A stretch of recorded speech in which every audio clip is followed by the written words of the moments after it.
This story was not written by a person, but by time itself. It is a tale etched into the stones of ancient castles and whispered on the winds that sweep across forgotten battlefields. It is the story of a knight, a princess, and a love that was destined for tragedy. Our story begins with Sir Callan, a name that echoed with honor and courage throughout the kingdom. He was not born of royal blood, but his spirit was nobler than any king's.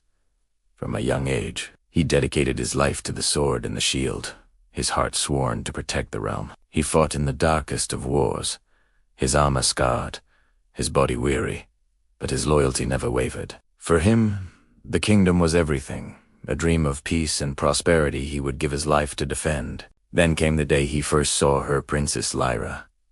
Her eyes held the light of 1,000 stars, and her laughter was a melody that could calm the most savage storm. He was her sworn protector, the shadow that followed her steps, the silent guardian of her safety. In the quiet moments of the royal court, their eyes would meet across crowded halls, a secret language spoken in fleeting glances. A silent, forbidden love began to bloom in the garden of their hearts, a delicate flower in a world of steel and stone. He dreamt not of glory or riches, but of a life where he could simply be by her side. Filled with a hope that defied his station, Sir Callan approached the king. He knelt, not as a knight before his sovereign, but as a man bearing his soul. He confessed his love for Princess Lyra and asked for her hand, offering his life, his honor, and everything he was in exchange. But the king, a man bound by tradition and pride, saw only a commoner aspiring to a throne. His refusal was as cold and sharp as a winter's frost. A knight protects the crown,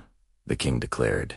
He does not wear it. Callan was torn between his sacred duty to his king and the undeniable truth of his heart. He saw the sorrow in Lyra's eyes, a reflection of his own shattered dream. The kingdom was soon plunged into darkness again as invaders stormed the borders. The final battle was a tempest of fire and steel. At the heart of the chaos, the king was cornered, his life hanging by a thread. Without a moment's hesitation, Sir Callan charged through the enemy lines, his sword a blur of silver. He became a shield of flesh and bone, taking the fatal blow meant for the man who had denied him his happiness. As he fell, his gaze found Princess Lyra one last time. In her tear-filled eyes, he saw not a princess, but the woman he loved.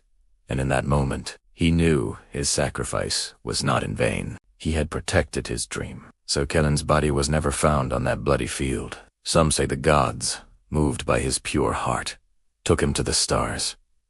He did not truly die. He became a legend, a story whispered to children of a loyal knight whose love was so strong it transcended death itself. He remains immortal, not in stone statues or royal decrees, but in the memory of a love that was willing to sacrifice everything, a timeless echo of loyalty and heartbreak. Thank you for watching. If this story touched your heart, please like and subscribe for more tales from the annals of time.